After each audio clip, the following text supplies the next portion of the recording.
स्वागत है आपका शिव सरोज साहित्य में। मैं बीकेएस मैम आपका हार्दिक स्वागत करती हूँ। हमने वर्ण विचार पढ़े। वर्ण विचार में हमने स्वर पढ़े और स्वर के बाद व्यंजन हम पढ़ चुके थे। व्यंजन में कुछ भाग बचा हुआ है, उसे हम आज आगे पूरा करेंगे। हमने स्पर्श व्यंजन देखे थे। स्पर्श व्यंजन के बाद हमने देखे थे कता में दो उसका फार्मूला कि हम उसके उच्चारण स्थान को कैसे पता करें। क का मतलब कंठ, ता का मतलब तालव्य, मै का मूर्धन्य, द का दंत्य और ओ का ओष्ठ। इसके बाद हमने देखा था अंतस्थ। उसके बाद हमने ऊष्म देखा, उत्क्षिप्त ताड़न जात को देखा, दंतुष्ट और काकल्य तक हम पढ़ चुके थे। हम अब आगे पढ़ेंगे वर्तस्य ध्वनि। वर्तस्य वे व्यंजन है। वर्तस्य व्यंजन को समझने से पहले हम वर्तस्य का अर्थ समझते हैं। वर्तस्य का अर्थ है मसूड़े का ऊपरी भाग, अर्थात वे व्यंजन जिनके उच्चारण में जीभ ऊपरी दांतों के थोड़ा ऊपर मसूड़े के साथ स्पर्श करती है, वे वर्तस्य व्यंजन कहलाते हैं। उदाहरण में हम देखें तो नल और जस। याद करने का ये तरीका है कि हम दोनों को याद कर सकते हैं, नल जस या जस नल। तो इसमें न को हम बोलेंगे न न न। तो देख रहे हैं कि हम मसूड़े का जो ऊपरी भाग है उसको थोड़ा छू रही है। ऐसे ले हम जब बार बार बोलेंगे इनको तो आप खुद महसूस करेंगे कि ये मसूड़े के ऊपरी भाग को छू रहे हैं। इसके बाद हम देखते हैं नासिके व्यंजन। नासिके व्यंजनों को पंचमाक्षर भी बोला जाता है।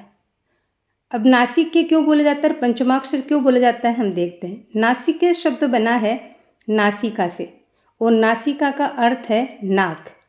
संस्कृत में से नासिका कहते हैं, हिंदी में हम देखें तद्भव में तो उसको नाक कहते हैं। अर्थात वे व्यंजन जिनके उच्चारण में हवा, मुख की जो हवा है जो फेफड़ों से उठकर आती है वो नाक से भी बाहर निकलती है। मुख से तो निकलती है, उसके साथ साथ नाक से बाहर निकलती है, उन्हें हम क्या कहते हैं, नासिके व्यंजन कहते हैं। और पंचमाक्षर इनको इसलिए कहते हैं क्योंकि ये हर वर्ग का पांचवा अक्षर है। ये हर वर्ग का पांचवा अक्षर होने के कारण इन्हें पंचमाक्षर कहा जाता है। देखते हैं कैसे।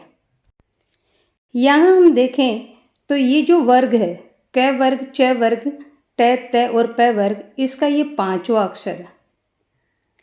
न और मैं। तो ये पांचवा अक्षर होने के कारण इसको क्या बोला जाता है, पंचमाक्षर बोला जाता है। इन पांचों की जगह ही हम किसका प्रयोग करते हैं, बिंदु का प्रयोग करते हैं, अनुस्वार का प्रयोग करते हैं, इसीलिए इन्हें पंचमाक्षर भी बोला जाता है। इनकी ध्वनि किससे उत्पन्न होती है, मुख के साथ साथ नाक से भी बाहर निकलती है।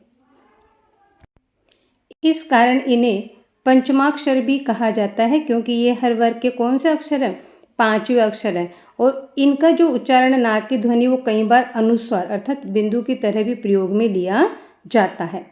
अब अनुस्वार किसे कहते हैं।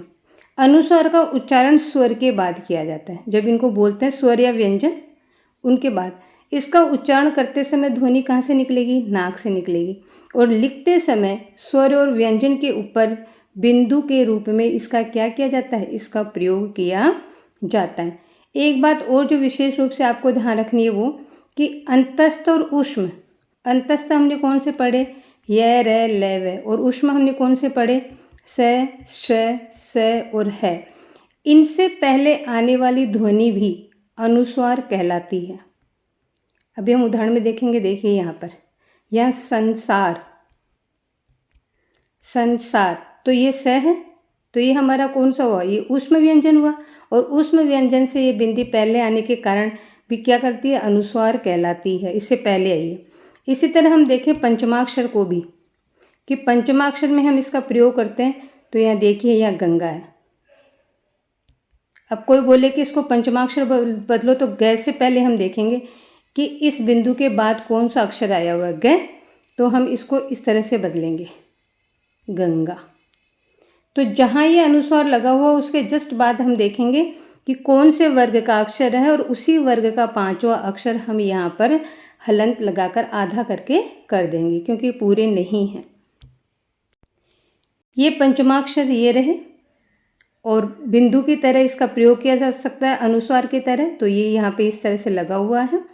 अब आगे देखते हैं हम लुंठित व प्रकंपित।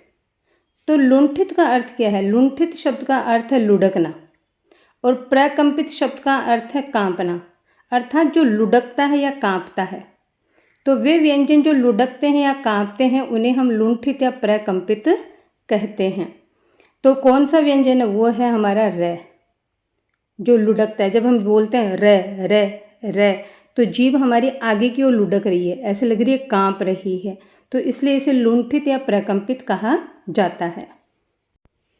अगला हमारा व्यंजन है पार्श्विक। पार्श्विक में पार्श्व का अर्थ होता है बगल में, अर्थात बाजू में जो हो, यहाँ कोई है तो इसके इधर बगल में हो या इधर बगल में हो। तो पार्श्व का अर्थ है बगल, और जिस व्यंजन के उच्चारण में श्वास या सांस जीभ के दोनों पार्श्व या बगल से निकल जाती है उसे हम क्या कहते हैं? पार्श्विक व्यंजन कहते हैं। और पार्श्विक व्यंजन का उदाहरण कौन सा है? ल। तो हम बोलते हैं ल ल, तो ऐसा लग रहा है बगल में से जीभ के दोनों तरफ से हवा बाहर निकल रही है। आगे हम देखते हैं श्वास वायु या प्राण वायु के आधार पर व्यंजन। श्वास प्राण वायु के आधार पर व्यंजनों को दो भागों में बांटा गया है, अल्प प्राण और महाप्राण। तो अल्प का अर्थ क्या है? अल्प का अर्थ है कम, अल्प का अर्थ है कम, और महा का मतलब है ज़्यादा। तो नाम से पता चल रहा है कि जहाँ कम प्राणवायु की हमें आवश्यकता होगी तो वे हमारे अल्प प्राण होंगे। जहाँ हमें ज़्यादा प्राणवायु की आवश्यकता होगी, ज़्यादा श्वास की आवश्यकता होगी, वो हमारे महाप्राण व्यंजन होंगे। अब अल्प प्राण किसे कहते हैं? वे व्यंजन जिनके उच्चारण में कम सांस बाहर निकलती है वे हमारे अल्प प्राण कहलाते हैं, और ये हर वर्ग का पहला, तीसरा और पांचवा व्यंजन होता है। हमने जो स्वर पढ़े थे तब भी हमने देखा था कि हर स्वर भी क्या होता है? अल्प प्राण, और इसके साथ साथ अंतस्थ य र लव भी हमारे क्या होंगे? अल्प प्राण होंगे। अभी हम एक ट्रिक से भी इनको याद करेंगे ताकि ये जो अल्प प्राण महाप्राण में कन्फ्यूजन रहता है कि कौन सा किस में आएगा, या उसमें रहता है कि सघोष अघोष में कौन सा किस में आएगा, ये बिल्कुल इतनी इजी ट्रिक से हम याद करेंगे कि कभी आपको कन्फ्यूजन होगा ही नहीं। देखते हैं आगे। महाप्राण। महाप्राण व्यंजन वे होते हैं जिनके उच्चारण में सांस ज़्यादा बाहर निकलती है। तो हर वर्ग का दूसरा और चौथा व्यंजन और ऊष्म व्यंजन इसमें आते हैं। अब आगे हम देखें कंपन के आधार पर। तो कंपन के आधार पर भी दो भागों में बांटा गया है। कंपन का अर्थ है, हम पढ़ रहे हैं घर्षण या रगड़, और कंपन इसके आधार पर दो माने गए हैं, सघोष और अघोष। तो स का मतलब हम देखें इसके शब्द को, तो स का मतलब है साथ, घर्षण के साथ, और ए का मतलब है बिना, घर्षण के बिना। तो हम देखें इनके नाम से परिभाषा, तो वे व्यंजन जो घर्षण के साथ उच्चारण होता है जिनका, और जिनका बिना घर्षण के उच्चारण होता है वे अघोष कहलाते हैं। जिनका घर्षण के साथ उच्चारण होता है वो सघोष कहलाते हैं। परिभाषा में हम देखें तो वे व्यंजन अघोष वे व्यंजन जिनके उच्चारण में स्वर तंत्रियों में कंपन उत्पन्न नहीं होता है, अर्थात घर्षण उत्पन्न नहीं होता है। ये हर वर्ग का पहला और दूसरा होता है और ऊष्म व्यंजन होता है। सघोष हम देखें तो वे व्यंजन जिनके उच्चारण में स्वर तंत्रियों में कंपन उत्पन्न होता है, अर्थात घर्षण उत्पन्न होता है। हर वर्ग का तीसरा, चौथा और पांचवा व्यंजन होगा। हमने जब स्वर पढ़े थे तब भी पढ़े थे कि स्वर है, स्वर छूते नहीं है किसी भाग को, लेकिन जब उनका उच्चारण होता है तब वो कंपन करते हैं। हमने बड़ा स्वतंत्र उच्चारण होता है, उच्चारण स्वतंत्र होगा, वे मुख्य किसी भाग को नहीं छूते, लेकिन क्या होगा, वो होगा उनका संघर्षण के साथ उच्चारण होता है, इसलिए उनको सघोष कहा जाता है। यहाँ अंतस्थ भी हमारे किस में आएंगे? सघोष में। अब एक सबसे बड़ी ट्रिक जो आपको याद करनी है, इसको आप याद कर लेंगे तो आपके कभी ये गलत नहीं होंगे। हमें याद करने के लिए ट्रिक को याद कैसे करना है? पहले हमें एक क्रॉस का चिन्ह बनाना है, हमें बनाना है एक क्रॉस का चिन्ह। अघोष और अल्प प्राण ये दोनों हम इस तरह से लिख देने कि ऊपर हमने लिख दिया ए, दोनों ए नाम वाले हैं, ए। पहले छोटा अघोष छोटा शब्द है तो उसको पहले रख देंगे, और फिर उसके बाद अल्पप्राण बड़ा है तो उसको उसी लाइन में हम नीचे रख देंगे, और इधर फिर हम कर देंगे सघोष और महाप्राण। तो पहले हमने क्या करा, अघोष रखा, उसके नीचे हमने अल्पप्राण का रख दिया और इधर सघोष रखा और इधर महाप्राण कर दिया। अब करना कुछ नहीं है, बस सीधा सा यहाँ हमें गिनती लिखनी है 1 2 और इधर लिख देनी है 3 4 5। फिर नीचे हमें फिर से गिनती लिखनी है 1 3 5 और 2 और 4। तो ये पहला और दूसरा हमारा अघोष में आ गया, 3 4 5 हमारे सघोष में आ गए। फिर यहाँ 1 3 5 हमारे किस में आ गए, अल्प प्राण में। 2 4 हमारे यहाँ क्या आ गए, महाप्राण में। अब देखो इधर 2 है, इधर 2 है, इधर 3 है, इधर 3 है। अब इसके बाद हमें क्या करना है, 1 2 में हमें ऊष्म रखना है, तो इसी के सीध में ही हमारे यहाँ क्या आ जाएगा, ऊष्म। और इधर हमको क्या रखना है, अंतस्थ और स्वर, तो इसी की सीध में हमारे क्या आ जाएंगे, अंतस्थ और स्वर। आपको ज़्यादा रटना नहीं कि ये 1 2 पहला तीसरा चौथा पांचवा अंतस्थ उष्म, कुछ नहीं। बस ये ट्रिक है, इसको आप 2 3 बार अभ्यास करेंगे तो आपको याद हो जाएगा कि हमें कैसे याद करना है। तो ऊष्म ऊ ए है यहाँ पे, तो आप यहाँ ऊष्म रख लेना, तो फिर आपको पता है इसकी सीध में ऊष्म जाएगा और इधर क्या जाएगा, जिधर स्वर आएंगे उधर अंतस्थ आ जाएंगे। तो हमने पढ़ा स्वर किस में होते हैं, हमारे सघोष में, तो इधर ही हमारे स्वर आ जाएंगे और जिधर स्वर आएंगे उधर ही हमारा अंतस्थ आएगा। तो ये सिंपल सी ट्रिक है, इसको आप फिर से एक बार देख लीजिएगा कि हम क्या करेंगे। इधर अघोष रखा, इधर नीचे उसी की सिद्ध में हमने अल्पप्राण रख दिया, तो इधर क्या गया, सघोष और महाप्राण। इधर हमने गिनती रखी 1 2, सीधी गिनती यहाँ से चालू करनी है 3 4 5। फिर नीचे हम लिखना है 1 3 5, विषम इधर और सम इधर 2 4, बस इधर 2 और इधर 3। ठीक है, इसके बाद हमें यहाँ क्या लिखना है, अघोष ऊष्म और इधर फिर क्या अंतस्थ, बच गए क्या हमारे अंतस्थ और स्वर, वो हमें इधर लिखना है और उसके सीध में फिर अंतस्थ स्वर इधर आ जाएंगे, ऊष्म और ऊष्म इधर हमारे इधर जाएंगे। और ड और ढ जो हमारे हैं उत्क्षिप्त, इधर ड को रख देना और इधर ढ को रख देना, बस और कुछ नहीं करना है।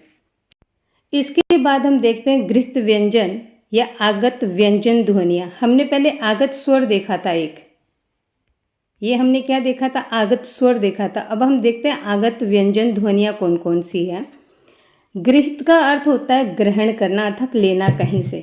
ये 5 ध्वनियाँ अरबी फारसी भाषा से ली गई है, इसलिए इन्हें हमें अरबी फारसी भाषा से ग्रहण किया, इसलिए हमें गृहीत व्यंजन कहते हैं।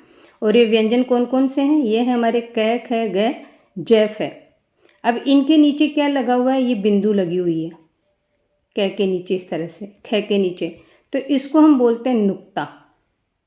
इसके नीचे जो बिंदु लगा हुआ है उसको हम नुक्ता कहते हैं और ये अरबी फारसी ध्वनियों में ही लगा रहता है। तो इसका थोड़ा जोर से फ ज फ ज, तो इस तरह से इन्हें क्या कहा जाता है, इन्हें व्यंजन संघर्ष भी कहा जाता है, क्योंकि ये वो व्यंजन है जो थोड़ा संघर्ष के साथ, ऊष्मा के साथ बोले जाते हैं। इस तरह आज हमारे व्यंजन पूरे हुए। वीडियो में अंत तक बने रहने के लिए आपका बहुत बहुत धन्यवाद। वीडियो पसंद आने पर लाइक करें, शेयर करें और सब्सक्राइब करें और वीडियो पूरा देखिएगा। पूरा देखने पर आपको जो मैंने ट्रिक बताई है 100% ये आपको किसी परीक्षाओं में मदद करेगी। धन्यवाद।